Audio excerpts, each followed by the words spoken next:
Hello.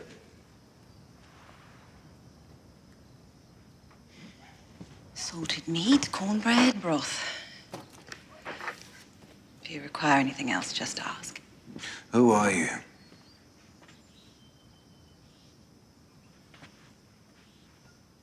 My name is Mrs. Barlow. Who are you to him?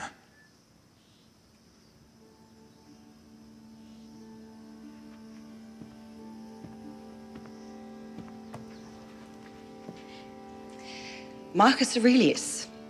You read it? It's a personal favorite. And at the risk of sounding presumptuous, I think you might find it helpful.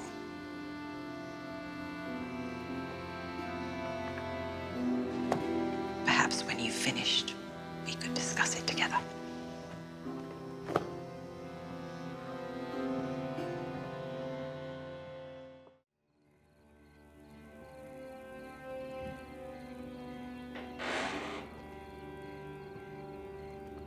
You were right. This is a remarkable book.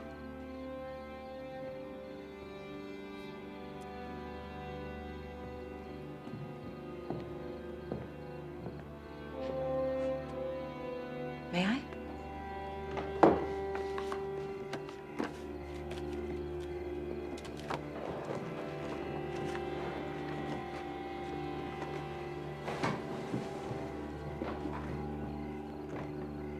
The Emperor writes, "How should you be? You should be like a rocky promontory, against which the restless surf continually pounds. It stands fast while the churning sea is lulled to sleep at its feet." I hear you say, "How unlucky that this should happen to me."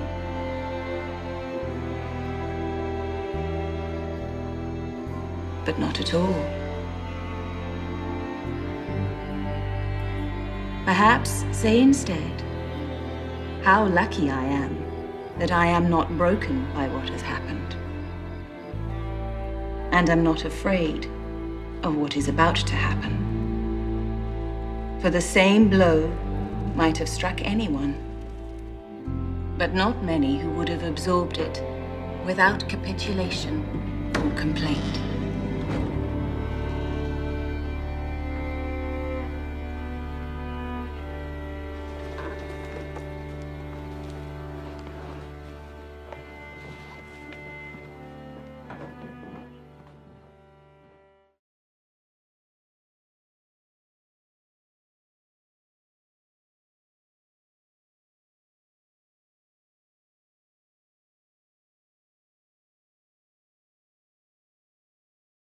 John Lilly once put it this way: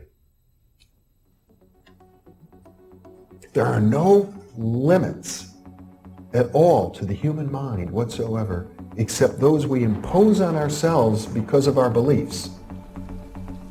And those limits are also beliefs to be transcended. And that's a view that suggests that the possibilities of human transformation are virtually infinite. And we have no way of knowing the outer horizon of what it means to be human.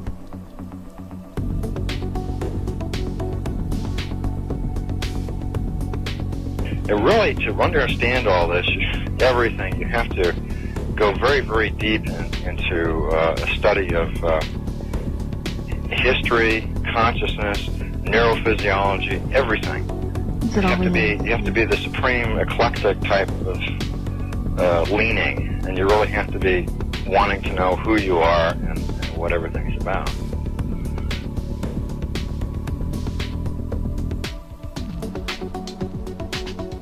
And the thing that you'll find when you go to sacred sites, if you're very humble about it, is that you are on a personal journey, and the sacred site will respond to you in a way that is appropriate only to you. The information is always what you are searching for. And it's the intent you give that energy that defines whether it is used for right action or not. And it is inside these sacred spaces that you will be reminded that you are a god, that you are a bright star. So what you're trying to do is move through the course without ricocheting off walls or creating karma. You're trying to slide through things smoothly. How do you do that? It's called flowing. There's a technique that you can do that will allow you to touch some part of your inner being that has more knowledge than your conscious state does.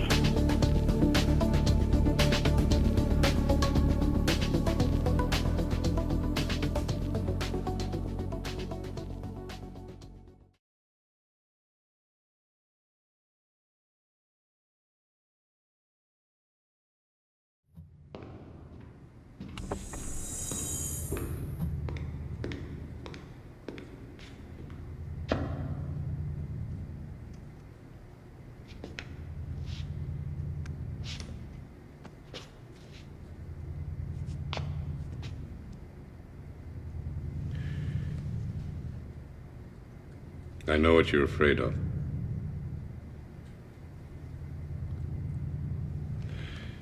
It occurs to me, so I'm sure it occurs to you too, that if the machine stops working, Peter may disappear.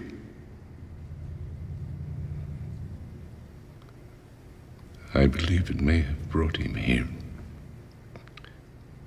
There's no reason it can't take him away.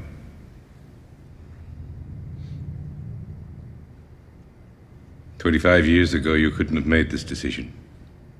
You didn't. I've come to accept that he's not ours. The universe is change. Our life is what our thoughts make it. Marcus Aurelius, philosopher king, who survived war and spent the rest of his life working for the betterment of his people. Perhaps we will too.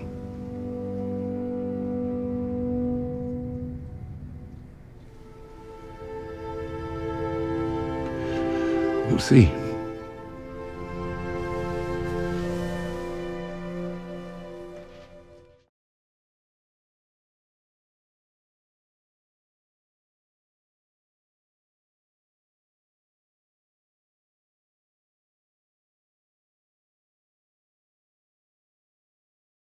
What I want to ask you here, I'm stumbling on your work with Alan Frey, and where you got into this situation where I guess he had written, or did you jointly write the holographic concept of reality? Alan Frey was at Willow Grove. He was out of Willow Grove. He's working for a different government agency and had made this discovery by accident.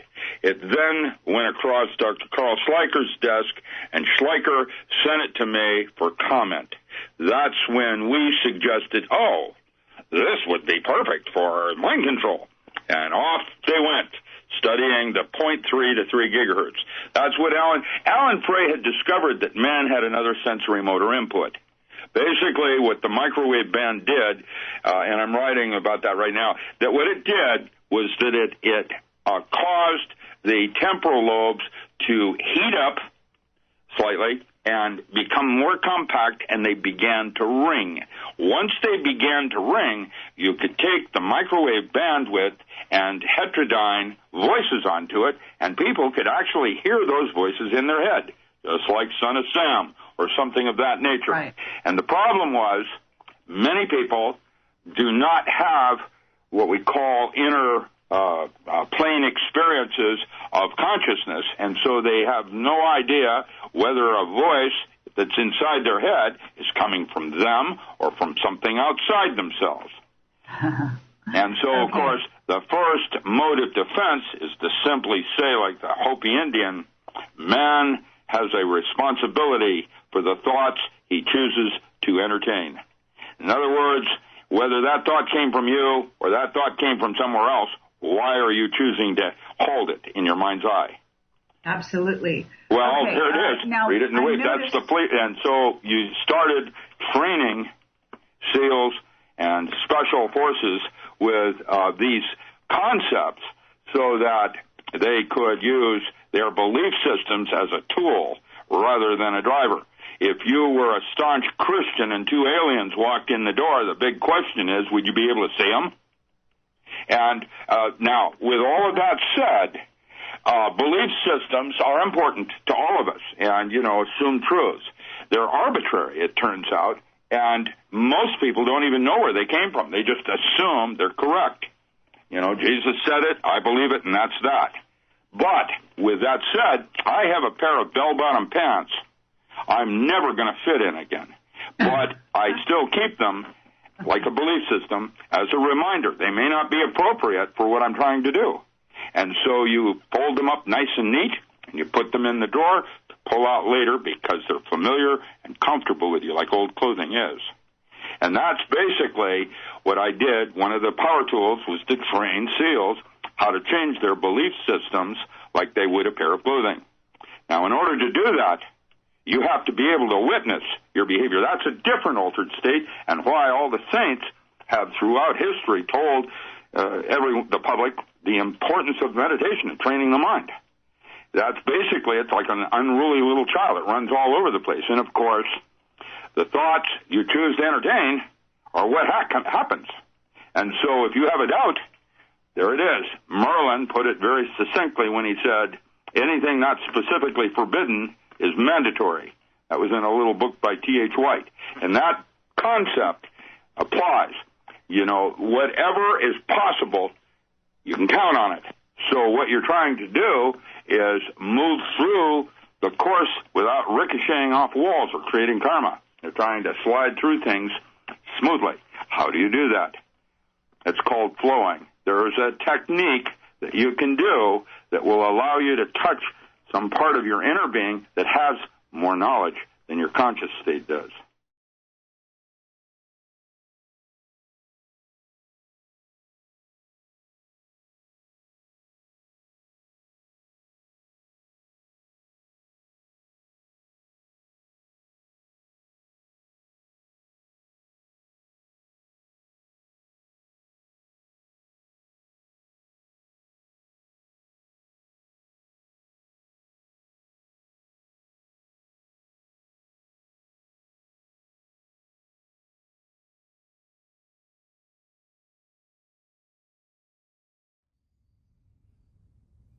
Hey guys, welcome. Andre Hodge, Infinite Potential, Servant of Truth with you once more.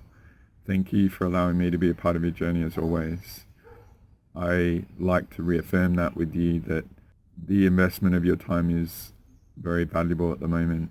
There's so much out there and there's so many different concepts and stuff like that. So whatever it's been for you to find me at this time and let alone accept anything I offer, I'm very grateful for. So I hope you're doing well, and leading up to the epic solstice.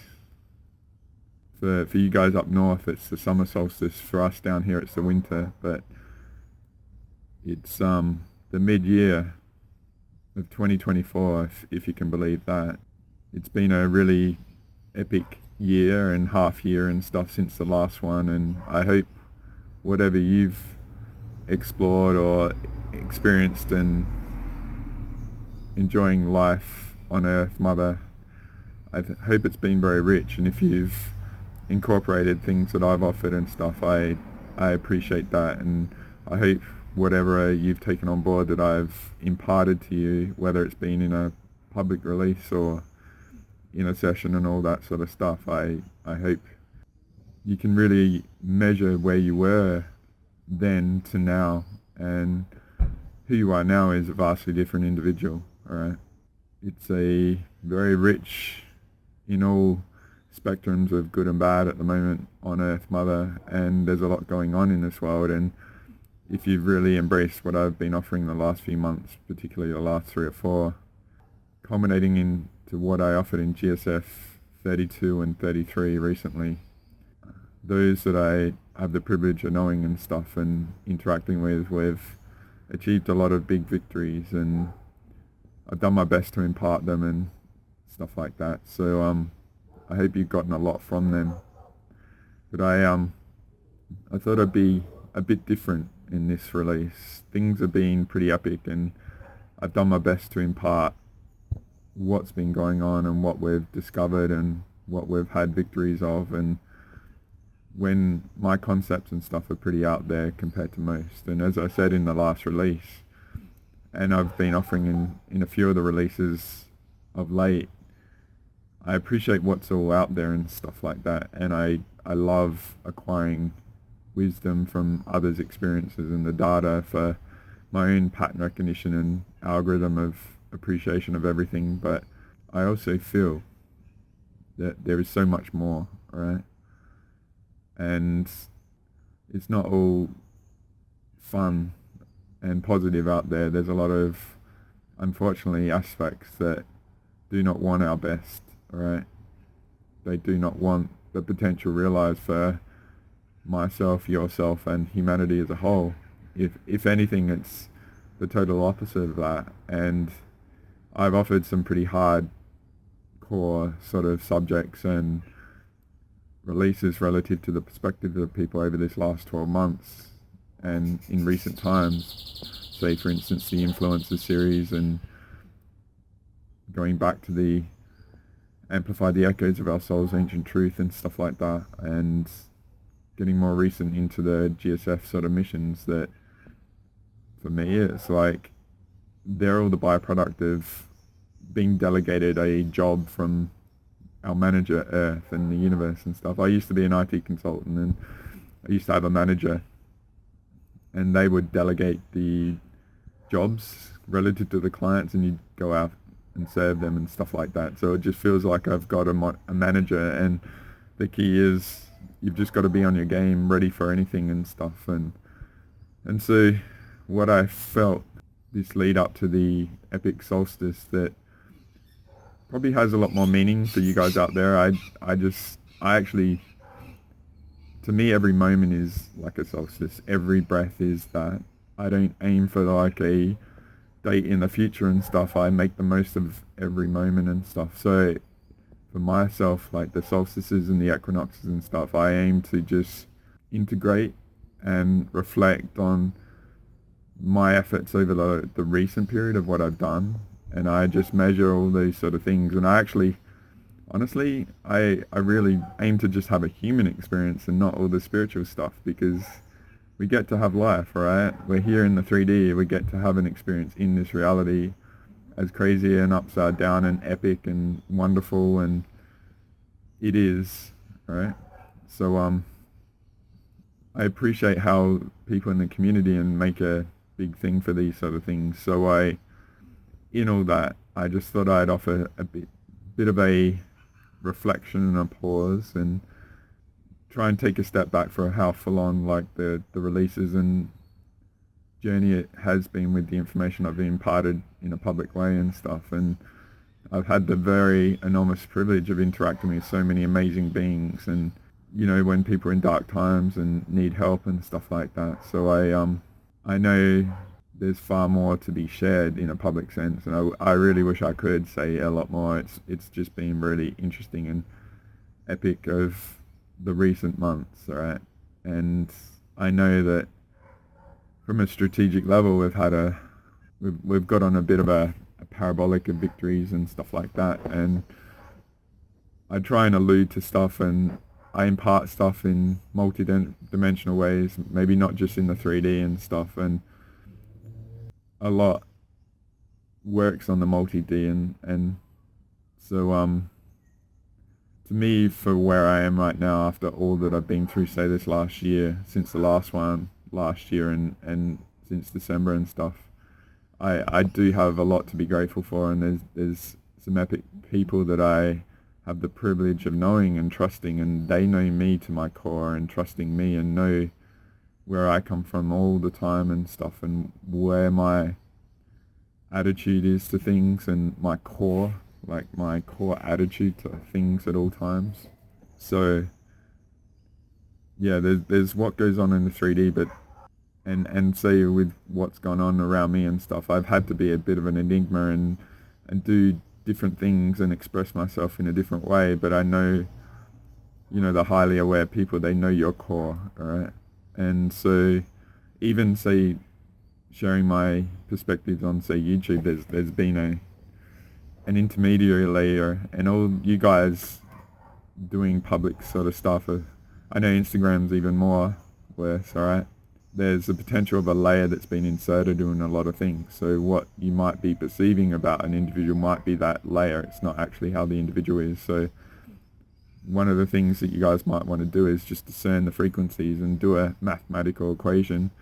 I do have other channels in my links and stuff, and I know some of the epic allies have given me feedback about this distortion and all that sort of stuff. So I would just invite, it's not really about me. I would add that as a variable of your deduction of what's going on and what's going on with people, and trying to share their perspectives and teachings and stuff. It may not be them. There may be a variable in play, and I just offer that because, see, me and the people around me, we could do stuff, but it's not about bubble wrapping you and clearing out all the shit for you and stuff. We have to be able to weather the storm. We have to be better, alright? We have to be able to overcome this and recognize it and not get influenced by if you've read my Universal Sovereignty Declaration, I mentioned when I released Galactic Special Forces Part 32 that I did an update with the new linguistics relative to a pure source spiritual assembly for multiverse resolution, alright? We worked out that linguistics is very potent and it overcomes a lot. And going back, when I worked that out, it was relative to the dream time entanglement and what's been going on there, and how that has been entangled with the law, so we've not had free dream time and stuff like that. So I've just shared my journey since then and what we've achieved and stuff, and tried to impart that sort of stuff, because I know a lot of people out there feel quite disempowered about what's going on and the vastness and stuff. But I would say a few of us at our Beyond 22D and potent and stuff, we're enough to change everything. So I'm just really trying to inspire you, whatever the world may perceive you as, or the people around you and stuff. You own in your core how epic you are, and who knows what potentials might be out there for you if you own that, alright? And the defense and all that sort of stuff, right? So it's probably going to get pretty late and dark and stuff. I thought I'd do something a bit different, like I said, with that warm-up. So what I'm going to do is a bit of a unique release really leading up to the solstice, alright? And what I thought I'd do is I'd actually offer for the first time what I created back in 2014. That being the principles of existence that I for my governance in.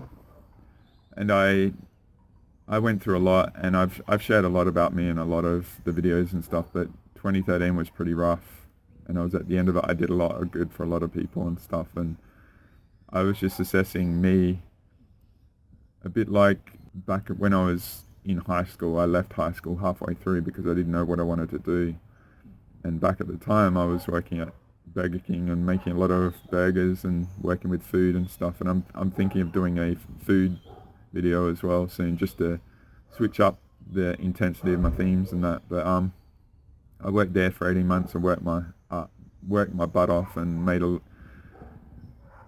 it was brutal, like working in fast food industry and stuff, and I made money to buy my records and get into DJing and stuff. But what I realized back then is, and it's not an egotistic thing, it's I always had a good mind, good brain and stuff, and if I left school and stuff, the potentials of my future weren't that great.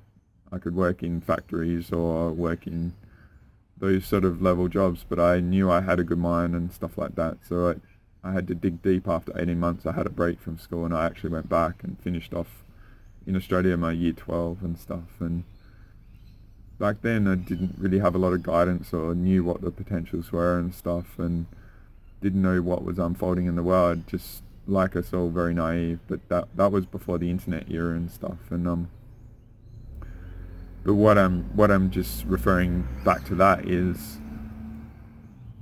I did this assessment into me, and I knew I was better than what I was doing, and I had to dig deep and fire myself up to overcome the fear of going back to school and being seen as an older student and all that sort of stuff. I found the will to fire myself up. What I did is I assessed me and my belief in myself, and knowing that I had a good mind and stuff like that, that if I wanted to change, I had to be the change and stuff like that. I was getting to being an adult, definitely not a kid anymore, and if I was going to continue on the path that I was continuing on, my future wouldn't be that good.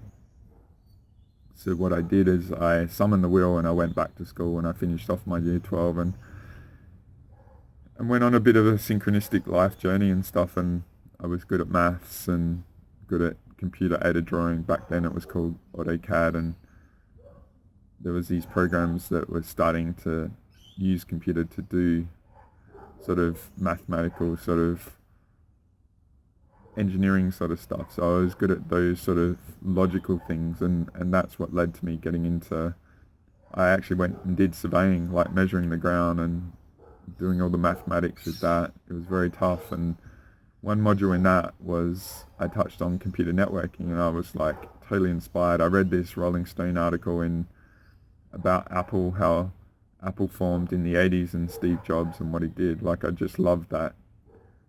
A lot of the IT companies, they try and create that environment with like table tennis tables and fun and bean bags and all that to get creative, but back then it was very raw, and I just really loved how these group of kids got together and changed the world by creating a computer and stuff. And so that inspiration, I know the Rolling Stone article, I went and found it and stuff that's out there still. So imagine late 90s, there was this Rolling Stone article about Apple, and then I was touching on computer networking. I just found it fascinating, and that's what set my ball rolling. But I've talked about this, about not accommodating the reality that DJing, the passion of DJing led to me scouring the internet for records and stuff like that. So the byproduct of the experience was a skill set such as being able to master searching in the internet, that the experience that I went into, say becoming a DJ and stuff, you with that passion and that motivation of that purity that you had, it was the foundation, that core ingredient, like I say in me, that I learnt that I would find motivation and potency to get through a lot of obstacles in my life. And then I got into IT, and then I really found I didn't know shit for a long time. I was totally inadequate, swimming in the deep end of life and didn't know what was going on. So I had my mechanics that I've talked about, that eventually it all came together, and I went from being really playing catch up to launching, and got into my engineering and stuff like that. So and when I was working at Burger King, I learned a lot about customer service. You guys in the US, you get tipped a lot, and so customer service is a big thing. A lot of your income in the past, with how it's been, it's depended on you doing a good job for the customer, that they reward you and stuff. But the rest of the world, we don't have that, all right? But so learning customer service in fast food outlet and all that, and then taking that and dealing with clients and stuff, and yeah, just many things. But what I'm just alluding to is that society works in many ways, but that you can be better in society and stuff. Like laws and stuff are for the worst and catch the worst, and they're like at a lower level, but you can raise the bar on what you accept on yourself. So going back to 2013, I was around all these people and stuff, and sovereignty was a big thing, and I've talked about the sovereignty thing going back to a few videos back. I'm not sure which one it is, but I never knew much about sovereignty, but it was a big thing in the second half of 2013, right? And what I appreciate about that is a lot of people wanting to get sovereign over the whole legal system, being totally outside of it. And what I know about that is the system comes down on you even harder, particularly the multi-dimensional aspects and stuff like that. So to me, I felt like the laws were there because there's an aspect in humanity that is an absence of responsibility, so it actually sort of forces people to be responsible when they're not. But and then the sovereignty thing felt like a trap. So what I did in start of 2014, I got really self-assessing about myself and what I could do and what I contribute. Like I said, I felt like I had a good mind and I had done a lot of research and investigation. I felt I was pretty peerless back then in my, in my stamina of absorbing information and, creating currency trading experience. And I've got birds on the roof. I can just see them in the reflection. So they might be having a bath around me, and I get a bath from a gutter above me. Right? But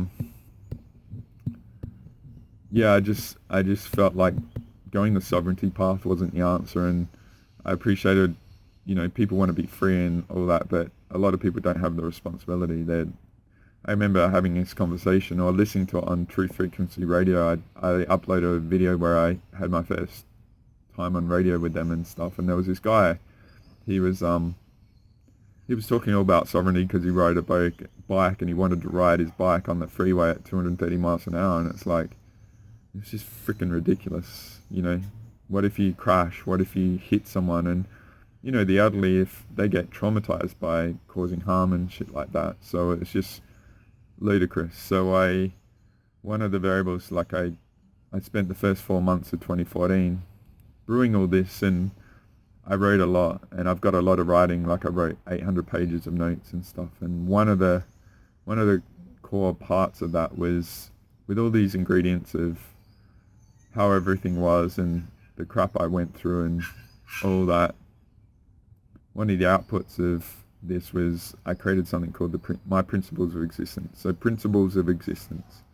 And that was where with all the laws and sovereignty and all that and what I'd been through in the community, I decided to raise my bar so high that the laws wouldn't matter because I would be so good.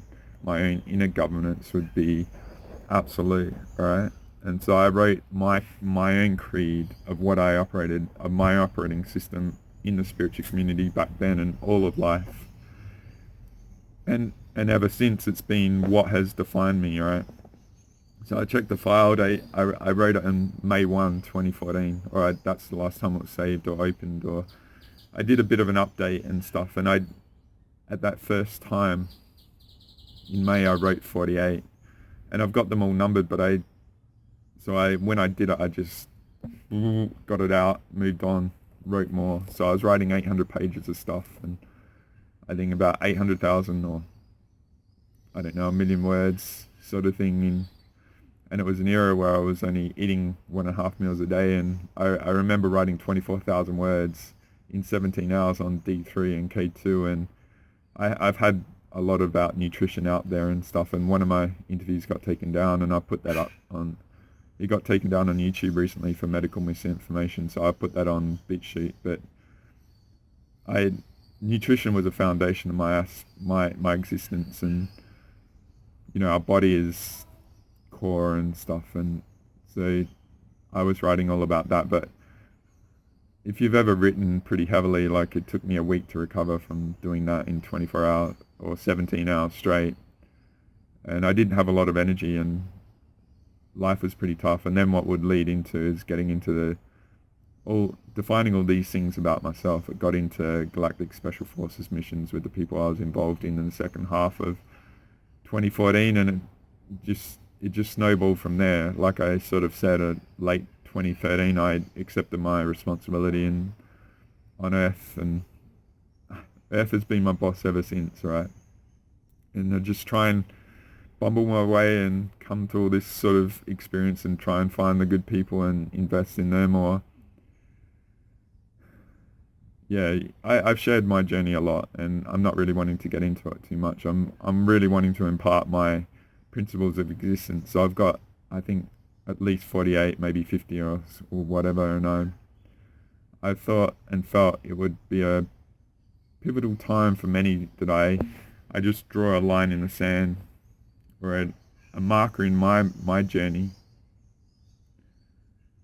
the victories I've recently had, and what those around me have achieved as well and stuff. And many of you, I think, when I read these out, so I'm going to try reading, we'll see how it goes. I get people to read my sovereignty declaration in my sessions, so it's like payback, alright? But yeah, I think many of you, when you hear them, you'll know it's your truth as well that you didn't know, alright?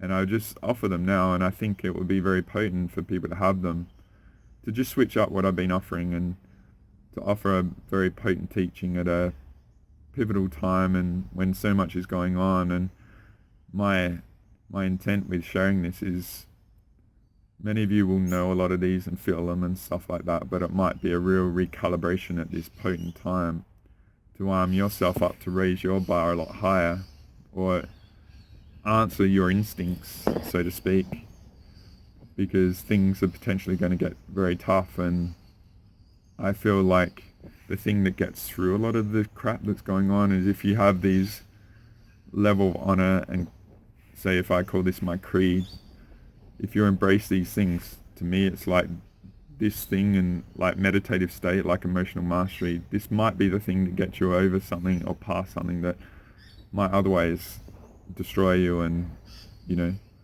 allow you to get influenced, and might take a couple of years of your life to undo that and get past it. To me, I see every human and has so much potential before them, and I really want to impart this now because I think it will be an edge to a lot of you, alright? So what I'll do is I'll get into it now, alright? And we'll see where we go. So I actually don't know how many I've got. I wrote the core of these in that time in 2014. That was my launching pad in many respects to the missions and what's happened in the 10 years since. It's hard to believe it's 10 years, but I believe I came back to them 2018, and I think I added 5 or 10 more, and I had a hard disk fail and I lost a lot of my data and stuff, so I think I lost some of them. But then I actually revisited it and looked at them again and stuff, and yeah, as soon as I started, it's a bit like, when I get into my writing, it's a bit like Mona Lisa, Leonardo da Vinci. I keep adding and all that sort of stuff. So I would love to number them and all, but I think my numbering in this file is a bit off, and I think the key is, like, I'll get to them and stuff, right? And I'll just offer them. And around this video, what I felt like I wanted to do is offer someone really epic in the past, and I've offered an awesome Marcus Aurelius lecture about Stoicism in the past, and I actually really go back to that quite often and revisit it. It's very recalibrating for me to staying focused through all the stuff that's gone on and all the epic craziness that goes on with the multi-D and stuff. And as I say, like, this is my core, like, this is how I've always been, and I always are, and I established that way back then. And even going back to when I was an IT engineer dealing with clients and stuff. As I said, the customer service stuff has been a bit of a core that has helped me to be who I am, alright? But it's also been a variable in helping me translate all the complex to people. When I was an IT engineer, one of my skills was having the patience to translate things to people, and a lot of other IT high-level people, they don't have the patience of doing that. It's too much for them, and that's why there's geeks and stuff like that. But so I with all this leading up to the solstice and regrouping and reassessing and stuff, getting a good dose of an epic Stoic such as Marcus Aurelius will be very potent, combined with this, to just do that reassessment of yourself. If you get stuff from this, cool. If you don't, then that's all okay. But in accepting this role as a teacher, I just want to impart something I think will be a very potent mix at this time, right? So I've got a computer before me because I was starting to write them out, and I've got, I don't know, 50 or 60. It was going to take me 2 or 3 hours to write them out because I get a lot from them as well. I haven't really looked at these for a long time. So just imagine in my own journey in real time, I'm doing my own reassessment, all right? But what I'm going to do is just basically read them out. I'll leave a bit of a pause. I don't know if I want to say anything about it, but it's getting a bit dark here as well. So we'll see where we go, all right? So what I'm going to be doing is just reading off a screen behind you and doing my best to impart it, all right? So we'll get into this. So Andre Hodge, Principles of Existence. I wish you well and hope you get a lot from these, and I'll do my best to read them out, all right? So number 1, have the courage to accept at all times you may be wrong. Observe how you react to certain information. Some reactions may indicate that you are blocked, or it is a confirmational signal. Being open to more data to assist understanding and appreciation is a mandatory state to exist in always, no matter how much you think you know. And I've just got to note that the original one was always be open to the possibility, to the fact that in my own humble state of being, I may be wrong, and investigate all avenues I may not be allowing in assuming I may only be correct. So I've said many times, my first principle is, how am I wrong in this moment? It's the whole contrarian thing of flipping everything. If you have the courage to see that you're wrong, what I worked out is most arguments and wars in this world is by people owning the fact that they think they're right when they're wrong and stuff. And so a lot of it was about disarming the conflict. And I let other people think that they're right even if they're wrong and stuff. It doesn't matter. You don't know the purpose of everything and stuff, right? So 2, always be humble to the vastness of what you don't presently know. At all times, the fact that there's so much to know, that all you presently know is but a minute fragment of the totality. So the next one, be a child in wonder to the joy of discovering new perspectives. Most lack the will to change their attitude to gaining new data. Be adventurous into your unknown by being willing to. For expansion is the name of the game, not comfort. The next one. Appreciate the majority will most likely reject profound, challenging truths, then integrating them at the price of their expansion. It takes a huge life force investment to change information assumptions with vested interests. So when you are rejected, when you are willing to do what others aren't, explore the new space and see what is a match to you in it. The next one. Accept another's free will right to entertain anything they see fit for them to do so. You never know what level of conscious Tetris they are at. Okay. The next one. Realize most will contort what happens they have been involved in at the expense of those around them if anything they do violative or self-serving has consequence to others, because their vested interests in the false narrative's outcomes, whether following attention, financial gains, etc. People will talk a big game usually when it doesn't offer discernment data for others. The false narrative build-up is designed to obfuscate the truth and a negative truth about them. Next one. Except most people do not invest the effort to listen to all sides. Thoroughness is rare. Most go by the history they know that requires the least amount of energy investment. Change requires an investment.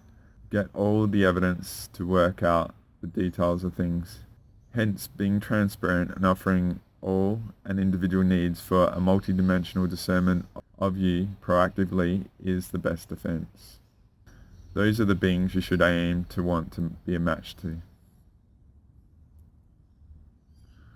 The next one. Observe what humanity is not prepared to do and set your intent to master it. You will have an enormous edge over the rest. The next one. Identify what fires passion within. Learn to ignite it at will, liberating you from the constraints of the task that you're presently doing, and deploy it as a motivational variable to everything you do in life. Let passion light your way.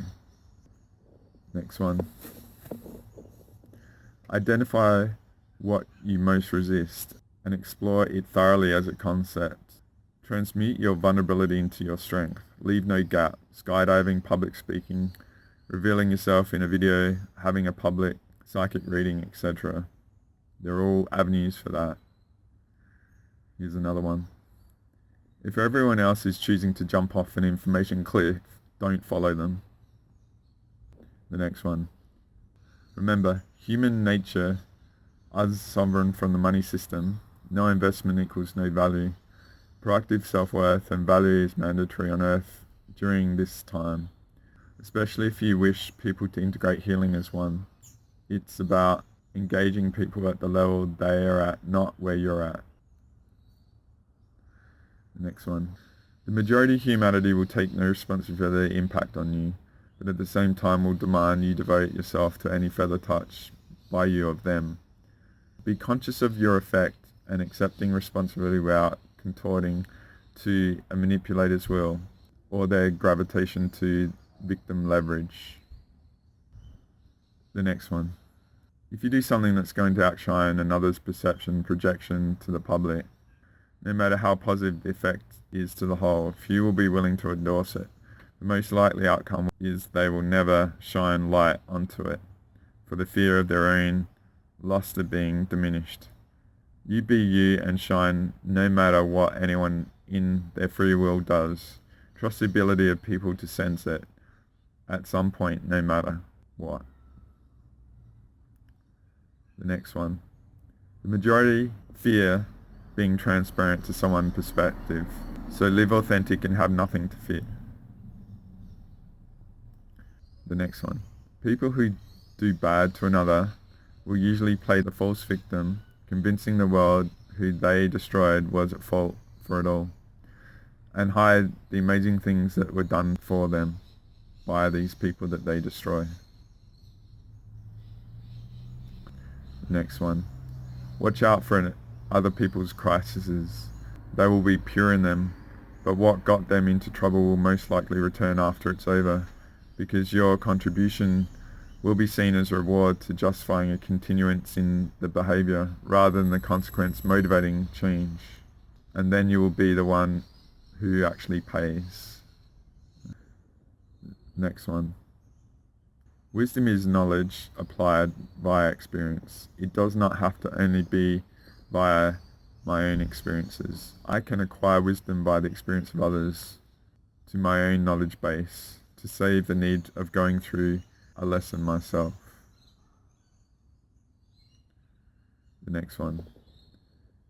Be the change you seek in the world. The next one. Have the courage to lead, step up, or call out falsehood should it be required.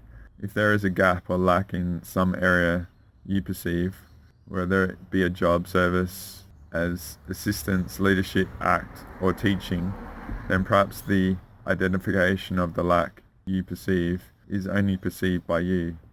By not stepping up, it has consequences. It may be the responsibility, soul contract, rite of passage you have to act, because something greater for you is on the other side of action. Appreciate all the variables of either side, action and inaction, etc. But at times be willing to be courageous in what you are able to identify. The consequence of not being willing to is what you should have a higher weighting of what you are tuning into, rather than what might happen if you do act. Next one. Do not allow yourself to be swayed away from something by those who lack the will or fortitude to tread where you are prepared to in life, for they are only projecting their limits to you, their truths, not yours. Next one. Let regret for not exploring life have more weight than the fear of consequences for exploration. The courage to fail is incredibly empowering paths that you can explore. Fear to try one of the most limiting. because you are willing to own the determination of your fate. Next one. Experience is the key to wisdom, especially those outcomes not wanted or expected. If this is an attitude you have in life, the unknown becomes your ally in the potential that is you. The next one. Tread the areas of life few are willing to tread, for that is where the greatest potential resides, and why few achieve their infinite. The next one. Violence is one of the possible expressions in the full spectrum of human experience. Be willing to accept that you are more than likely, on the soul level, already a master in its exploration. Have the will to let go as one destination to visit this time round. The next one. Concession to negate a negative experience for all involved is not weakness, it is strength. Walking away aligns to the unknown most do not even realize is at hand. Let that be your compass, for in it resides your infinite potential. The next one. Learn to master emotional transmutation. Focus on redeploying the life force investment from explorations that have consequences on your life and those around you into vastly more strategically beneficial deployments for growth. The next one. Appreciate the preciousness of who you are and all those around you. You have a place here and all you wish to experience, but so does everyone and thing too, despite the hierarchical effort of the culture and society we may find ourselves in. Next one. Never judge anyone or thing if you are not willing to see it as a reflection of revealing the aspect of you in a mirror where self-work is required. The next one. Always look to be in observer mode of events and attempt not to interfere with another's experience and growth opportunity. It may be your involvement interferes that prevents the lesson of that individual. The next one. There can always be more compassion and empathy. Explore these avenues first. The next one. Be not identified with the actor or the fruit of helping.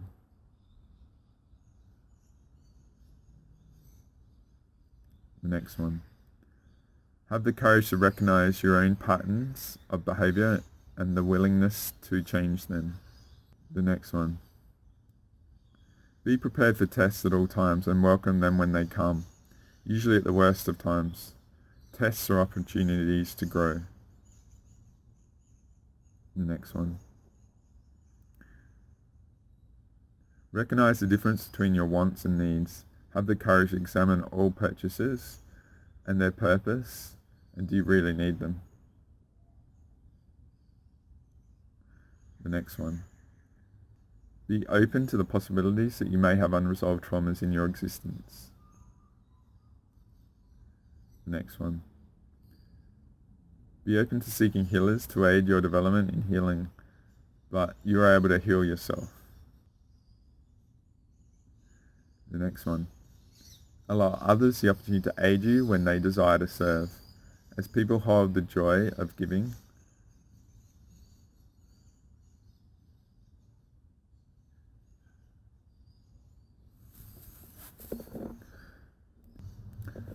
allow others the opportunity to aid you when they desire to serve, as people hold the joy of giving in them. No is your free will right at all times. Do not allow yourself to become reliant on external assistance. The next one. The mind and heart are like parachutes. They best work opened up. Be open to all possibilities. The next one. Your family is not your responsibility in their inner truth development. They should earn your love, support and respect in the same way as other people should. The next one. Accept that most will not look to go within and do the self-work, and do not impose on them because you are. Acceptance for all is key for each soul on their own path. It's getting quite dark, sorry about this. I've got quite a lot to go, so maybe I might break this up into a second one. Next one. Just because society justifies their part of a collective doesn't mean you are individually justified. Next one. Nothing in the universe has meaning except for what you give it. If you have an emotional reaction to information, then be open to you have a block or require healing. Recognize that if others also have emotional reactions to information, then they choose to allow it affect them, not the information itself. Next one. Recognize your beliefs over knowing. Beliefs are information not yet experienced. The next one. There are no limits to your potential other than those you choose to impose on yourself. Next one. Recognize the potential. Your beliefs are the issue, not the circumstances you're in. You give them meaning.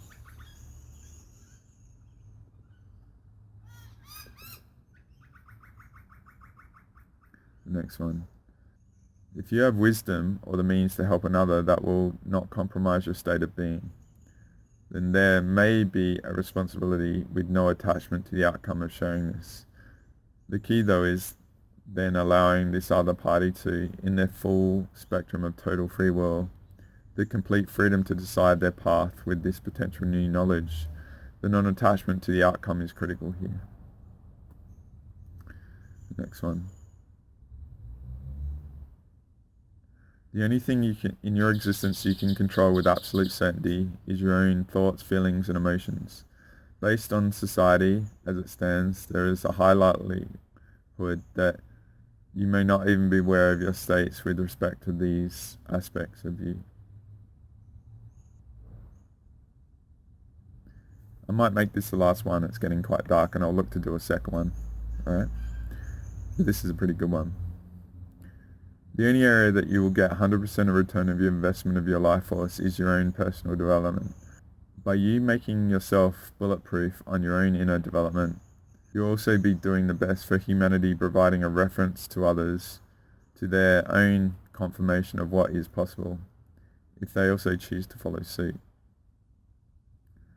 So, yeah, it's already getting quite dark. It's almost the shortest day of the year down here, and that's about half of them, give or take, alright? So I hope I've read them well. It's a bit different option for me. But as I said at the start, I embraced that in me, based on how society was, I could raise the bar on me, alright? So I also invite this, you may also feel that you're dissatisfied about society and the nature and action of people around you and stuff, but you also feel you probably haven't been trying if you're here listening to these. So I hope these are interesting reference points by imparting what I have parted so far. And I'm not going to write them down or anything like that. Maybe I'll write them in my book one day when I eventually get writing, and if I get into that. I'd offer, maybe it would be a good experiment for you to actually transcribe them and write them down yourselves. But these might be also a spark for you to know that you've been existing this way for a long time without even knowing it, because it's your core, right? It's your instincts, and you operate at a very high integrity level. And there's sections in the Universal Sovereignty Declaration. As I said, I've released version 3.3.1. that's got the updated linguistics in it and stuff. And if you want to invest a bit of time in declaring that for yourself, defining your sovereignty and stuff, I highly recommend going back and listening to Galactic Special Forces 32 and 33. 33, just while I'm at the end, I was pretty beaten up and there was some stuff brewing, and I had this one of my most profound successful healings in the days after that, and I resolved something that's been having a lot of impact for me for 70 years, all right? And it's not in me, but it's affected me and stuff. So right now I feel like I'm the best state I've been in, and as I offered in Galactic Special Forces Part 33, I offered what I've been through going back to 2014 and 13 and stuff as a reference for you guys if you've been veterans or whatever you've been in your life over that time. But we'll see how this goes. Maybe it's a bit rough, and that I'm doing my best as always. I hope by imparting this concept of defining my principles of existence, that you define them for yourself and you raise your own bar and you get a lot from it. But I really hope you have a potent end to this era, this finishing off of the first half of 2024. It's hard to believe, hey? So I hope you have an epic solstice and you have a lot of insight and you just do a reflection of who you are now versus who you were at different stages, like a bit like what I offered. And if you've gained any growth or wisdom or development since the last era and over the last 6 months or last 12 months and stuff in this very brutal, tough time, but we've come out the other side. If I've been a part of that to help you, I really appreciate and honor you for allowing me to be a part of your journey. And so I'll just round it out now because before I'm dark. But as always, guys, I appreciate you. You might be the one we've actually been waiting for, right? So I hope this helps you. I hope this gives you a spark. I hope you find your passion. And with the Marcus Aurelius lecture that I'm going to offer, that I said I've offered in the past, but it's been very potent for me, and I use it as a teaching. I hope this and the wonderful lecturer that offers it with a lot of passion, it really inspires you to engage your inner stoic, all right, and take you to the next level. But thank you very much for being here as always. Thank you for having the courage to incarnate now and go through all the trials and tribulations that you've gone through to be here and find me now. And I really hope you get a lot from this. And I thank you for being here. And I'll see you next time, guys. Thank you, as always. Andre from Down Under, out.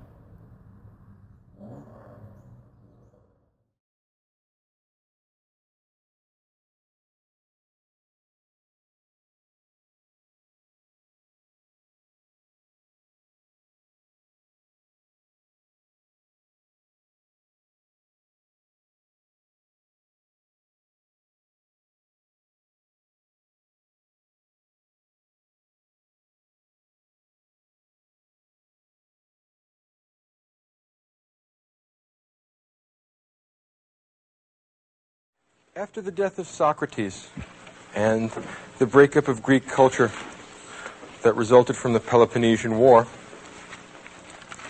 Socratic philosophy went into a decline and fragmented into several pieces.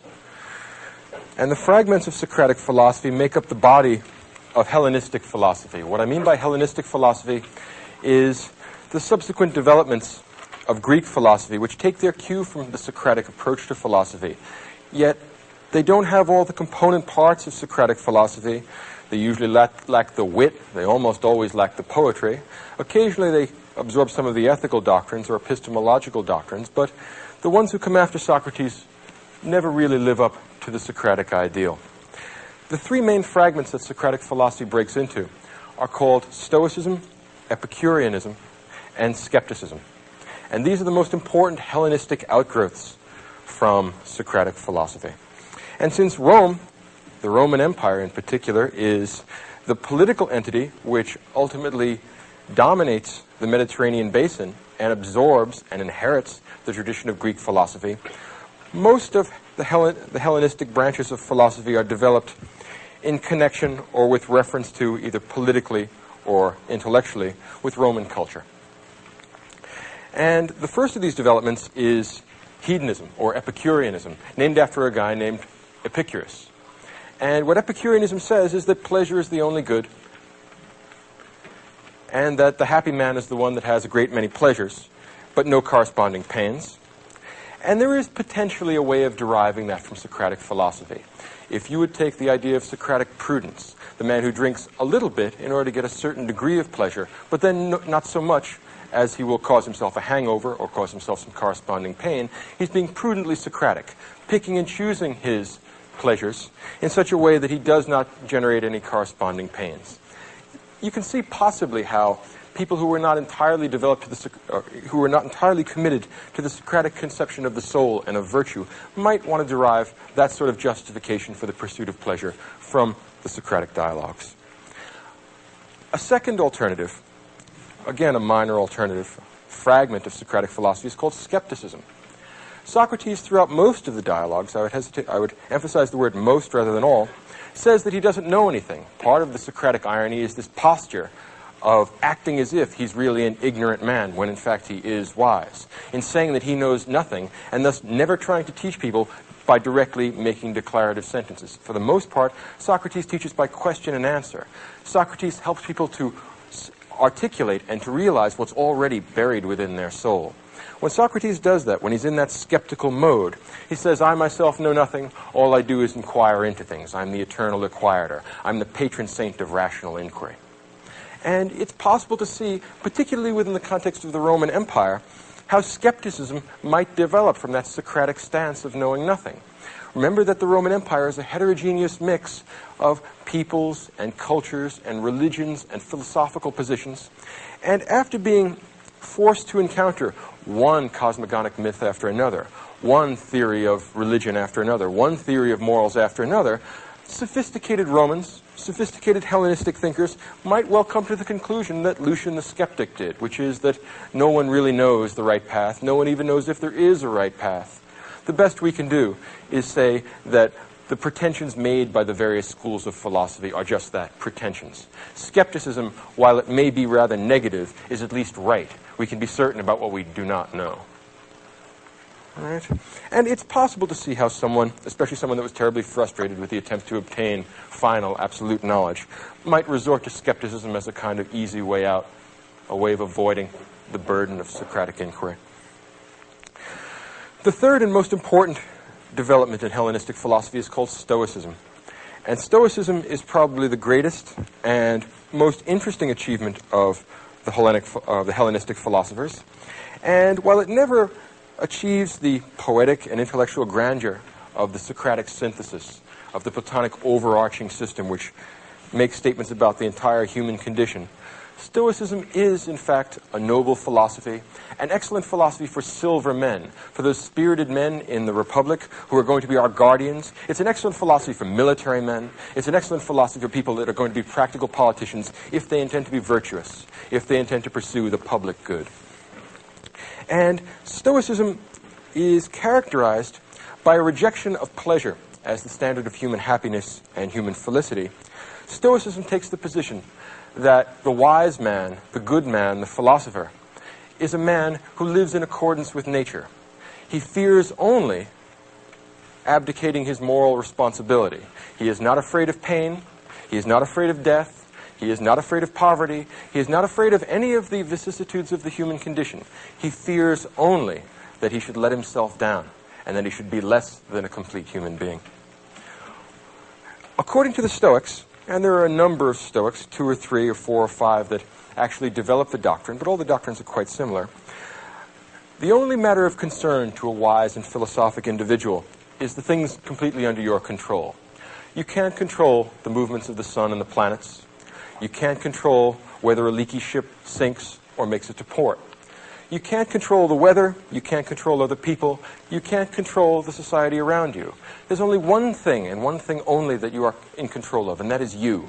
Your will, your intentions, yourself. In other words, the wise man, the truly philosophical man, is the man who is entirely in control of his own soul, who takes utter and complete moral responsibility for his actions, and is indifferent to everything else, not because he doesn't care about other people, not because he doesn't care about the felicity of the entire human species, but because it's not under his control. There's no use wondering or worrying about what tomorrow will bring, since tomorrow isn't under your control. Do what's right today, and let tomorrow take care of itself. The Stoic philosopher is the man who has liberated himself from fear. He's not afraid of death. He's not afraid of pain. He's not afraid of other people's dismissal as a fool. The only thing he cares about is that he should meet his moral obligations. Ralph Waldo Emerson once said that greatness is the perception that virtue is enough, which is an elegant and beautiful line. And he might well have stolen that from one of the Stoics, because all of the Stoics basically believe that. Virtue, moral virtue, an organized soul which pursues rationally the ends which are good for all human beings. That's the Stoic conception of virtue. They finally understand their greatness consists in the fact that they perceive that virtue is enough. We do not need wealth. We do not need sexual gratification. We do not need life itself. If moral virtue tells us that we must die in the pursuit of some good end, the protection of our family, the protection of our home, the protection of the innocent, in the doing of right, nothing should be spared, not even our lives. The Stoic wise man is a man who has trained his soul, trained his mind, so that he is not afraid of apparent evils. He is only afraid of real evil. He is afraid of losing control of his soul. He is afraid of being a slave to lust, to desire, to emotion. The Stoic man is the honorable philosopher, the man who stands at his duty and is steadfast and serious-minded. In living according to nature, what the Stoic philosopher does is examine the nature of the human condition and the nature of the world around us. He discerns his position in nature, he discerns the kind of creature that he is, and he lives in such a way as not to disgrace himself, as not to be less than what he truly could be. He won't live the swinish life that we found with Aristophanes. He wants to be, if not a god, certainly not less than human. He won't be an animal either. He will live up to the fullest potentials that human being has to offer. Now, among the Roman Stoics, two are especially noteworthy. One is Epictetus, and one is Marcus Aurelius. And one of the wonderful ironies about the history of philosophy is that Epictetus was a slave and Marcus Aurelius was an emperor. And philosophy is the great equalizer. Both the slave and the emperor can equally well participate in a philosophy that is accessible to all human beings as human beings. There's nothing less conscious of social status than philosophy. A wise man, a man who is disciplined, in control of his motions, and follows the way of nature, can be a good man no matter what his position in the social structure is. He is not responsible for the social structure, and it is not his problem. If the gods or nature or whatever is controlling the world makes you a slave, then be a good slave. If God or nature or whatever is controlling the world makes you an emperor, then be a good one. Your job is not to disgrace yourself and live up to the highest potentials of human being. The most interesting of the Stoics is Marcus Aurelius. Lord Acton, the great English philosopher and historian, once said that power corrupts, and absolute power corrupts absolutely. And that's generally speaking true. The difficulty with that generalization is Marcus Aurelius. Marcus Aurelius was an absolute ruler. He was a ruler of the Roman Empire. He was an emperor. He had absolute power of life and death over everyone in the known world. I don't mean everyone in the world as we know it today, but everyone in the world as the Romans would have known it. They don't know about China or have a very attenuated conception of the Eskimos. For them, the world is the Mediterranean basin, and Rome owns it. And Marcus Aurelius owns Rome, essentially. His word is law. Now, for almost all the Roman emperors, they lived scandalous lives, and they disgraced themselves. They were much more concerned with indulging their sensual appetites, satisfying their passions, flying into rages. Marcus Aurelius is the standing exception to that, and the exception to Lord Acton's generalization. In his case, power didn't corrupt. Absolute power did not corrupt absolutely. Instead, absolute power allowed us to see what the man underneath the body is really like. It allowed us to find out what Marcus Aurelius' soul is like. Imagine a man for whom all the restraints of law and custom and political order are taken away. He can have whatever he wants. If a man under those circumstances behaves well, you know something about the soul underneath, because no external constraint is making him do what he is doing. And Marcus Aurelius is the one example of an absolute ruler who behaves himself in such a way as not to disgrace himself. It's an amazing temptation. Imagine what it's like. Stop and put yourself in that place for a second. Marcus Aurelius takes the throne in 161 AD and he dies in 180 AD. 19 years controlling the entire world. He can have all the money in the world. That's not an exaggeration. All the money in the world. If he wants it, he can just collect it all. He can have sex with anyone he wants, whenever he wants, under any circumstances. If he wants to get drunk, he can have wine brought in by the boatload. Infinitely, forever. He can go on a drunk now and stay drunk for the next 19 years until he dies. Imagine anything that the bronze, desiring, emotional, irrational parts of your souls want. And now imagine that you can have it. Now, under those circumstances, imagine that you are forced to bear with this human condition for 19 long years. Now ask yourself, and you didn't give a show of hands, but stop and think about it for a minute. How many of you would fail to disgrace yourselves? To tell you the truth, I don't think that I could meet the challenge. If you're honest about it and you stop and think about what kind of a man it takes to bear up under those circumstances, I think you'll have to admit, or at least I'll have to admit, that he's a better man than I am. And that in this respect, over the centuries, Marcus Aurelius serves as a standing reproach to our self-indulgence, a standing reproach to the idea that we are unable to deal with the circumstances of human life. If you can deal with temptation at that level, I cannot imagine what is outside the human potential.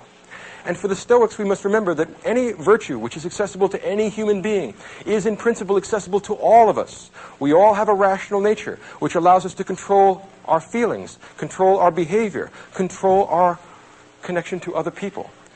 Compared to Marcus Aurelius, we have tiny little temptations. We're tempted to steal a little thing. We're tempted to cheat on our income taxes. We're tempted to cheat on our spouses. Marcus Aurelius has that sort of temptation magnified 1,000-fold.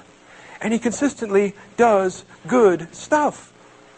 Stop and think about this for a minute. This is no common man. This is not like the rest of us. And I don't know how he did it. Maybe he did it through philosophy, but, well, it remains to be seen. Marcus is the last of the good emperors. He's the last of the Antonine emperors. And the emperors that come before him are, generally speaking, okay. They're not as bad as the ones that come after. But Marcus is perhaps the greatest of the Romans, the noblest of the Romans. When old-fashioned writers talk about Roman virtue, what they have in mind is Marcus Aurelius, a man who does what he ought to do regardless of circumstance.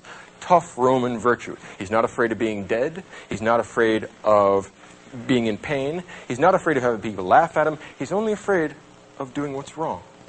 He's only afraid of making chaos of his soul. Why? Because his soul is the only thing he's completely in control of. It's the only thing he's responsible for. And the rest of it is a matter of indifference to him. He'll certainly try and perform his function as emperor in the best way he possibly can.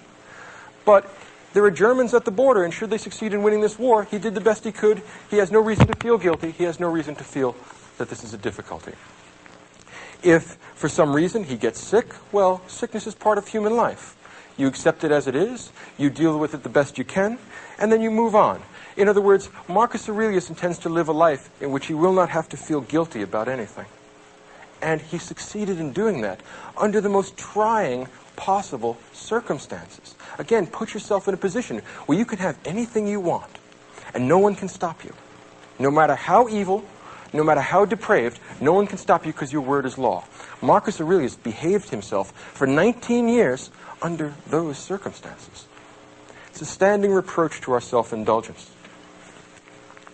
The kind of things that Marcus Aurelius writes are not meant for publication. Let's think about this a little further. Marcus wrote this manuscript without intending to have it published. After his death, he wanted to have it burned. Some philosophically inclined, bookkeeper, librarian, aide-de-camp, or whoever it is that picked this up, said, no, we just can't throw this out. We cannot lose the memory of such a great man, and we can't lose the sort of meditations that he created. He wrote a book called The Meditations, and it's a book to himself that's not intended to be published. What sort of a man writes a book to himself? Well, what sense does that make? Think about it. The nature of a book is communicating something, and we would think we would communicate it to some reader. But this is not going to be published. It's written to himself. What makes a man write a book to himself? And there's a very deep answer, I think, here. Marcus Aurelius writes a book to himself because he's the loneliest man in the world. He has no friends because he has no equals. Think about a man breaking himself on the rock of an impossible virtue. He has no equals. Everyone he talks to wants something from him. He is the emperor of everything in the world. He owns it all. Everything he says immediately gets done. He has absolute life and death power over everyone. So anytime he's in the throne room, he's having an audience, someone comes in from some part of the empire, they're always here for some reason, and they're always here because they want something from him. And all Marcus wants to do is live a philosophical life. But he happens to have had the misfortune to be born the emperor of Rome. What a pity. So he has to deal with these self-centered, swinish people all the time, and it's his responsibility to do good for them, to give them justice, to give them both examples of virtue and virtuous laws and virtuous decisions. And the weariness of it gets to him after a while. The book that he's written, the Meditations, is shot through with a kind of philosophical melancholy that is extremely moving, despite the stoic content of what he's saying. In other words, oddly enough, there are very few books in the world which generate more pathos, which create more of a sense of pity for a person reading this than this book. He's writing a book to himself because he has no one else to talk to. And what kind of things does he write in the book? Moral maxims. I mean, he has 2 or 3 ideas. It's about 100-odd pages, but he says essentially the same thing again and again and again. Why? He has nobody to talk to, so that limits the scope of his conversations. And he's constantly trying to remind himself that, look, although the people you're dealing with are corrupt, evil, and depraved, it's your job not to get angry with them, but to try and teach them and morally improve them. If you can't morally improve them, at least put up with them, because the gods have created us social animals, and it is part of the mark, or it is the mark of a philosophical man, that he should return benefits for harm, because those that would harm other people do not live the philosophical life. Those that don't want the ultimate good for themselves and for society do so because they don't know any better. Marcus has not only political power, but wisdom, and in that respect, he's the only example in the Western tradition of any ruler who even remotely approximates Plato's philosopher king. And he has some of the qualities that Plato thought the philosopher king would have. He is totally disdainful of wealth. Why? He owns everything. What would it be like to own everything from England to Egypt? Well, the idea of accumulating more stuff becomes less and less interesting if you stop and think about it. And if you can have sex with, say, 1 million people, the million at first has very limited attraction. And at that point, he stops to think, and he says, I will do my best to constantly do what I ought to do. And there is a sort of whistling in the graveyard tone to this book. He is in some respects an enormously lonely man, and in some respects an enormously sad man. There's a melancholy in this that's terrifically moving. And yet, we ought not to pity Marcus Aurelius, because if he looked at our lives, he would pity us. Pathetic creatures that we are, we don't even meet his standard of virtue, and we're pitying him. Think about the irony of that. He said, well, I'd pity you back if I didn't think that was disrespectful. Think about what it takes to be something like Marcus Aurelius. We shall not see his like again. In the book itself, he has all kinds of intriguing and caustic, if you will, moral maxims. He says things like this: soon you will have forgotten all things, and soon all things will have forgotten you. In other words, don't get overwrought. You're angry with this guy just because he didn't do what he was supposed to do. Ask yourself how many of the people that are working for you are doing what they're supposed to do. Soon, you'll have forgotten all this because you'll be dead. And soon, all the people who know you, they're going to be dead too, and they'll have forgotten you. And so what's the point of being mean to people? Now imagine the kind of philosophical self-restraint we're talking about here. This is a guy who could chop everyone's head off if he gets sufficiently angry, so he never does. Remarkable, remarkable. So Marcus Aurelius is a man who constantly, in his book, is writing short 1- and 2-line epigrams that essentially say things like, don't lose your temper with these people, Marcus, you know how they are. Marcus, it's not your fault that they're stupid. You tried to teach them, and you can keep on trying to teach them, but if Socrates was a good man and they killed him, what do you expect them to do to you? On the other hand, Marcus Aurelius is willing to rule the Roman Empire for the same reason that the Platonic philosopher king is. If he gives up, somebody worse is going to take the job, and you know what happens then, right? He'd much rather just go home and read his books. He doesn't want to listen to this stuff. But he says, well, the gods put me here. I didn't ask for this job, but I can't very well give it up. I'd be abdicating my responsibility to other people. Imagine the bad laws and bad emperors were going to get after me. Or should I give the job up now or stand here until the gods are good enough to relieve me of my post? In fact, that's the metaphor he uses all the time. The gods have put you on guard over the Roman Empire. Everyone else is sleeping. Stay where you are and stay awake, elsewise God knows what's going to happen. Marcus Aurelius is constantly whistling his way through the graveyard, trying to tell him that this is a very happy life, that he loves being a philosopher, and he particularly loves the particular portion of reality the gods have assigned to him. Now, I think that everyone believes this except the people that read this book, which perhaps is why it wasn't supposed to be published, because when you look at this, you see a terrifically lonely man, a man of immense moral heroism, who has no shoulder to cry on, who disdains crying because what's the point of crying? We must live in accordance with nature. Now here's the natural condition of human beings. They get born, all kinds of stuff happens to them, and they die. Marcus's maxims with reference to that are A, stop complaining. There's nothing to complain about because there's only two kinds of things. There are the kinds of things you can control, and there are the kinds of things you can't. If you can't control it, complaining about it is stupid and a waste of time, and I don't want to hear any more about it because you can't control it, so what's the point of talking about this? Or you have the other kind of thing, the kind of thing you can control, like your intentions, like your behavior, like your actions. And since you can control them, who do you expect to help you out except yourself? Stop complaining about that too. So whether it's the kind of thing you can control, or it's the kind of thing you can control, Marcus Aurelius does not want to hear any complaints, and he does not want to hear any excuses, because there are no excuses to give. Whew. Now, that's easy enough to say, and a lot of people think that other people should be this way.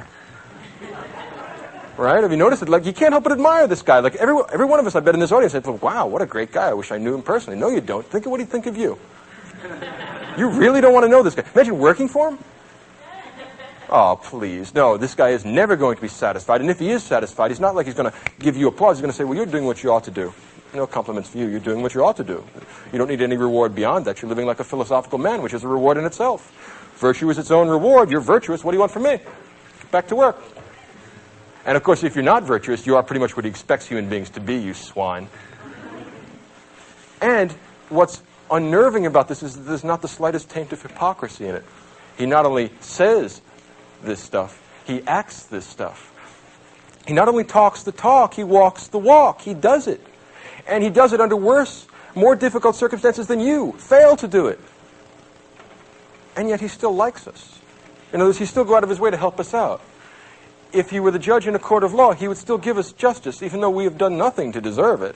As a matter of fact, what is it what's the line from Hamlet? If we gave every man his deserts, who would escape a whipping? Marcus Aurelius would. That's part of the problem with Marcus Aurelius. There's nothing quite like this guy in the whole history of the world. Marcus Aurelius says things in his book like, human beings are social animals. Either teach them or put up with them. The kind of thing that a man has to remind himself of, I imagine. Or Marcus says in another passage, are you weary of enduring the bad men of the world? The gods aren't, and they made them. Are you really weary of enduring the bad men of the world, especially given that you're one of them?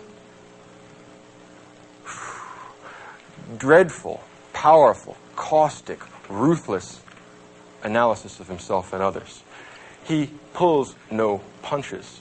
He is an honest man, and how many honest politicians are there in the world? I mean, it's been some time since we had one leave us literary remains, and here we certainly do have one. The Stoics put together an important and I think worthwhile idea, particularly in this day of international politics. And that's the idea of a cosmopolitan political philosophy. There's few people as cosmopolitan, as lacking in provincial qualities as Marcus Aurelius. The Stoic wise man has made his life consistent with nature, and nature is universal and everywhere. It exists in every place, in every time. So the Stoic man is never any place but home. His polis is the cosmos. That is what makes him cosmopolitan. In ancient Greek political theory, you were a citizen of one political polis, of one particular polis, one particular city-state. You were an Athenian or you were a Spartan. The Stoic wise man is cosmopolitan. Wherever he is, he lives in accordance with nature.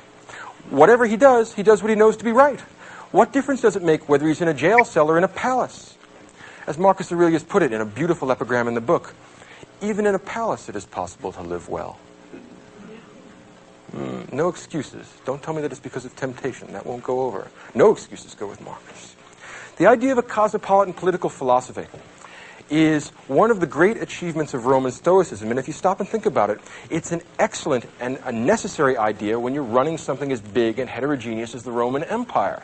This tremendously complicated mix of religions and cultures and peoples and all kinds of heterogeneous ideas means that this is going to be a big patchwork, a big quilt. It's not going to be one culturally unified area. But Marcus would be just as happy being a slave as he is being an emperor. He would just as be happy being a Gaul or an Egyptian as a Roman. As long as there is a nature there, and there is a human spirit which can be made in accordance with nature, any of the external facts of life don't matter. And now for the first time we can perhaps see why the Roman Stoics have a reputation, to some extent deserved, of being kind of harsh, cold, unfeeling men. Because there's nothing to worry about. And it's hard for them to sympathize with the fact that other people are worried about things that they regard as trivial or not worth worrying about at all. Many of us worry about sickness. Well, Marcus Aurelius will point out that all people get sick. And once you get sick, since you're a rational human being, you want to go to the doctor, do what he prescribes, and fix your body. There's no point in complaining any place along the line because you know what you're supposed to do. Go do it. Stop asking for somebody else to help you. If you don't help yourself, how can you expect anybody else to help you? Which is a fair criticism. It would be much less persuasive and much less impressive if this were a sort of hypocritical philosophy where Marcus Aurelius indulged himself and told everyone else to be stoical. What really makes this spring to life, what makes this persuasive and moving and important, is that he lives the life. So he doesn't complain when he gets sick. He doesn't complain when he meets military reverses. He doesn't complain about anything. Who would we complain to? The buck does stop with Marcus Aurelius. If you think of the chain of command in the Roman Empire, he doesn't get to complain to anyone else. Everyone complains to him, and he's constantly listening to complaints and difficulties and problems. And he's watching people become unglued, and they're watching them get all upset, and watching them be greedy and avaricious and swinish and lustful and all the things he's not. So he is rather harsh in his criticism, and I think that that's a fair observation about him. But he's not hypocritical, and he's not unfair. And that's one of the cosmopolitan, universal elements in this political philosophy and in this moral philosophy. Because the moral and political philosophy of Aurelius are going to be connected. In the same way that in Plato's Republic, politics was ethics writ large, and what was good for the individual soul, the gold, silver, and bronze, that ordering of the soul between reason, spirit, and desire. What's good for the soul is the same thing that's good for the city. To have rational people running the government, like Marcus Aurelius, doing their best to follow the philosophical life. You'll want bravery and fortitude and courage among your soldiers, the silver virtues. And among the rest of the people, you expect the bronze virtues. They want to eat and drink and make merry. It would be nice if we could make philosophers of all of them, but if we can't, well, the best thing we can do is to take care of them and prevent misfortunes from befalling them. In some respects, to try and save them from themselves. Now, Marcus Aurelius is the only example of this in Roman culture. There's not a great deal of things that we can compare him to. If we had to say that there was someone to compare him to, it would be Epictetus, the slave. And Epictetus and Marcus Aurelius could meet at a level of equality, even though the social distinctions between them are enormous and grave. The reason why they would meet at a level of equality because they could share mutual respect, because they both understand that to have an orderly soul is the key thing in human life. And that's what makes life worth living. And whether you happen to be a slave or an emperor doesn't make any difference. Whether you happen to be sick or healthy doesn't make any difference. Whether you happen to be just born and have 100 years ahead of you, or whether you're on your deathbed doesn't make any difference. Marcus says, with regard to death, because many people are afraid of death, and he has no understanding. He doesn't really understand what everybody else's problem is. He says, look, everyone dies, so you're going to die. So what's the point of complaining about it? I can understand trying to avoid it. I mean, health is a good thing, but when you're going to die, you're going to die. Don't give in to fear. Don't give in to irrational musings. Don't let your imagination run wild. Control your feelings, control your emotions, control that part of you which is you. The meat, your body, not so important. The other stuff around you in the world, a matter of indifference to you. As long as you follow the way of nature, as long as you act in a rational fashion, as long as you live up to the best potentials in the human soul, then you are a good man and you need worry about nothing else. Some people worry about the gods, that the gods will cause you misfortunes, that the gods have a Hades or a hell or an afterlife where people will be tortured and have bad things done to them, Marcus adopts exactly the same position that Socrates did. He says, look, Marcus says, I'm not certain if there are gods. In the book itself, he says, I'm not aware of any rational proof that there exist gods, and I'm not aware of any rational proof that there are no gods. In other words, he's agnostic in that respect. But he takes a position rather like that of Blaise Pascal, and he says, let's think about what the implications are if God exists, and let's think about what the implications are if he doesn't exist, and let's see if we can find one way of acting that'll satisfy both contingencies. Logical guy. And he says, well, if the gods don't exist and the world is just atoms and the void, if you think back to Professor Staloff's lecture about early primitive physical theories, well, we have atoms and the void, homogeneous stuff called matter, and then the space that it moves around in. Well, if there are no gods and there is no moral order to the world and we're just atoms in the void, well, then what difference does it make what happens to you or anybody else? So you come into being, you go out of being. So what? You get healthy, you get sick. So what? There's nothing to get excited about because, well, it's just atoms in the void. Don't be afraid of it. It is what it is. There's nothing to be afraid of. You could say that Roman Stoicism is a way of telling people there's nothing to be afraid of. Nothing can happen to you in nature that is not a part of nature. And nature contains nothing fearful for the rational soul. Now let's take the other half of the Pascalian alternative. Let's consider the proposition that there are gods or a god. Doesn't matter whether it's monotheistic or polytheistic. If there are gods, then they must be rather like the gods of Socrates. They are all good, they are all wise, they are all completely moral and completely virtuous and completely knowing and completely excellent. Would creatures like this do anything bad to you? Well, maybe they would. Maybe if you've been doing bad stuff, maybe there is something actually in store for you later on. There may well be a Hades. Gods like that may want to create moral order in the world and dish out to the bad people of the world just what they have coming to them. But suppose, hypothetically, you lived according to reason and according to nature and according to the universal law of the Logos. Would the gods hurt a man like that, or would a man like that be a friend of the gods? And if a man like that would be dealt with fairly by the gods, justly by the gods, and well by the gods will do you no harm.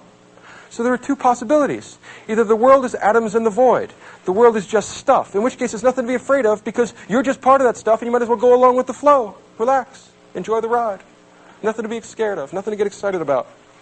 On the other hand, and this I suspect deep down in Marcus is what he really believes. I mean, when you just read between the lines and find out what the man himself is like, he does basically believe in the gods, even though he doesn't know. If he had to place a wager either way, same way as Pascal, but perhaps not for the same reasons, he would say, yes, I believe in the gods. And if the gods exist, then they create moral order, and they are perfectly moral themselves, and they are perfectly just and good and righteous themselves, and they will do you no harm. So if there is an afterlife, and you behave well, the gods will do you no harm, because you deserve no harm done to you. If there is an afterlife, and you behave badly, you have no one to blame but yourself. In every case, the only thing that a man is in control of is the individual ego, himself, the cogito, what Descartes will later on call the cogito, the self. If you are in control of that, if you have an orderly soul, then you have a divine soul, a good soul, and your life is worth living. The gods will not penalize you for that. So, what's there to worry about? Don't worry, be happy. Either the world is atoms in the void, nothing to worry about. If the gods are there, well then the gods certainly aren't going to hurt you. Either way, don't worry, be happy. Do what you know you ought to do. Meet your moral obligations.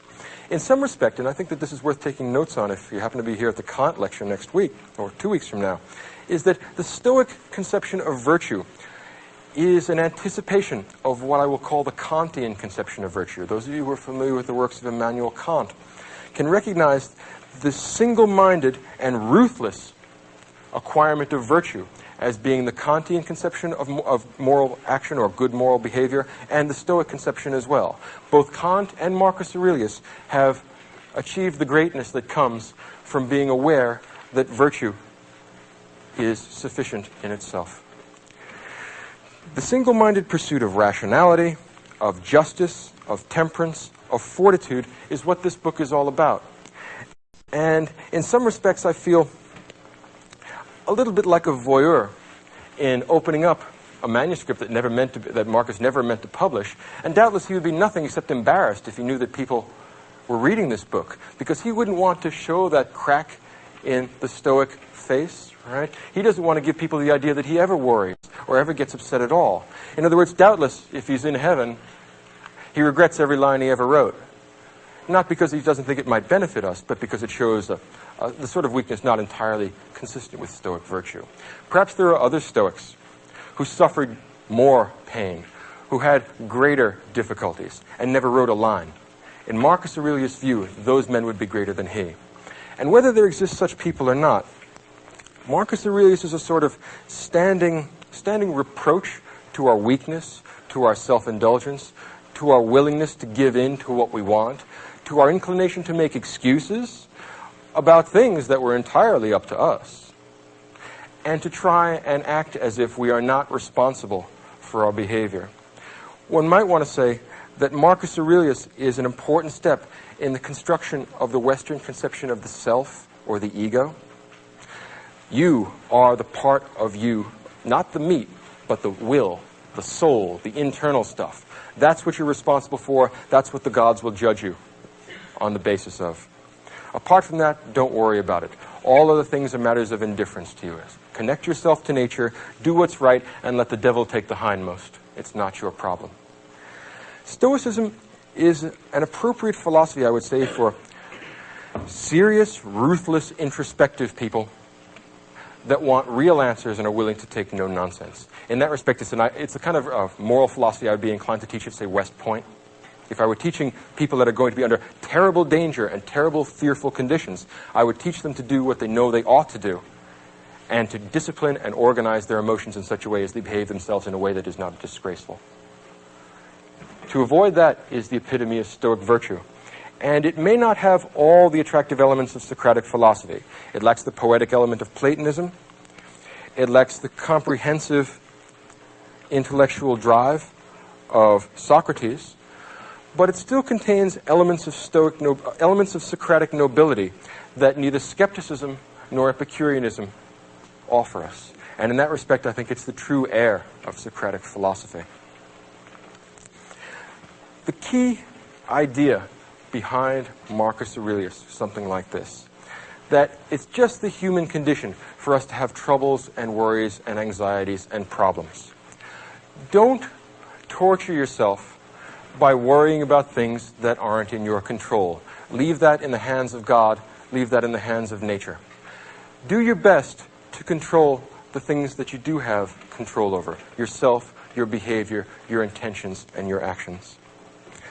If you do that, you will live a blessed and happy and virtuous and wise life. You will be a real human being. If you fail to do that, gradually the inclination towards debauchery, evil, vice, sin, to put it in theological terms, will become greater and greater, and unless you arrest this slide towards self-indulgence, you will harm yourself and you will harm the people around you.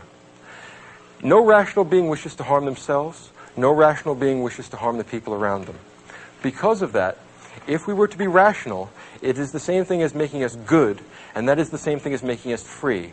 Not free in the sense of political freedom, being a slave or a free man, but free in the sense of being autonomous, making our own decisions, making laws for ourselves. Free in the sense of no longer being the slave of our passions, being pushed about by our feelings, being a toy that gets messed with by arbitrary things that are really beneath the human condition, that are mere emotion. If we want to be fully human, we must be fully free, and that means fully rational, and that means fully good. Accept no substitutes, is what Marcus Aurelius says. He did that himself, and he hopes that other people will do it. He did the best he could, and you can't help but feel that at the end of his life, he must have felt relieved that the terrible crushing burden of this loneliness, a man that has no equals and has no friends, a man that has nothing but philosophy to guide him, death must have been a great release. It's like getting the evening off after you've put in your turn guarding the camp. And instead of becoming an obscure and unimportant figure, he's become a symbol in the history of Western philosophy of the practical, concrete, immediate virtues, the sort of virtues which are accessible to us, not because we have profound intellectual ability, not because we're a Newton or a Kant, but simply because we have problems and we're everyday rational human beings. The Stoic man says that a virtue that is possible for one man is accessible to all of us. There is no excuse for us not being that good. If we provide such excuses for ourselves, we harm ourselves and we harm others by preventing us from recognizing our true moral obligations. Marcus Aurelius lets us know that all people suffer, but that not all people pity themselves. Marcus Aurelius lets us know that all men die, but that not all men die whining. Something to think about. Take home with you and mull it over.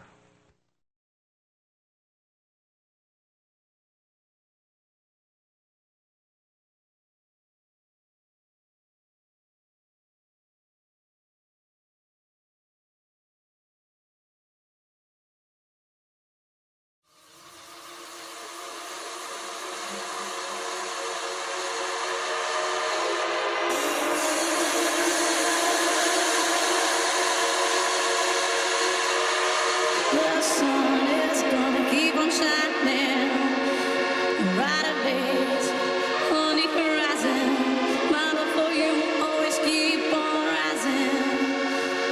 Everything's gonna be alright tonight. Oh yeah, my love for you is gonna keep on rising. The sun's gonna keep on shining, right next to the horizon. My love for you will keep on rising. Everything's gonna be alright. The sun's gonna keep on shining, right next to the horizon. My love for you will keep on rising. Everything's gonna be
We can remember swimming in December, heading for the city lights. 975, we sharing each other nearer than farther. Scent of lemon drips from your eyes. We are the people that rule the world, fostering in every boy and girl, all rejoicing in the world. Take me now, we can drive, we live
John Lilly once put it this way: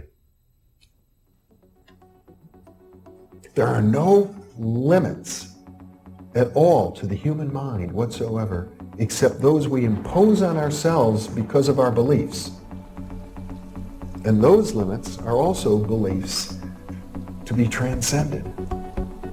And that's a view that suggests that the possibilities of human transformation are virtually infinite. And we have no way of knowing the outer horizon of what it means to be human.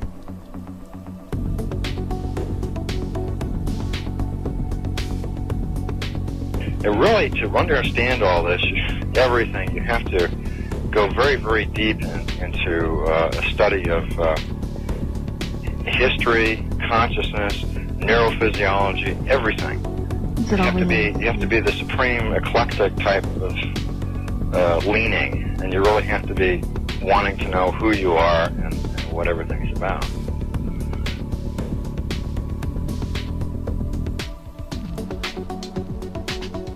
And the thing that you'll find when you go to sacred sites, if you're very humble about it, is that you are on a personal journey, and the sacred site will respond to you in a way that is appropriate only to you.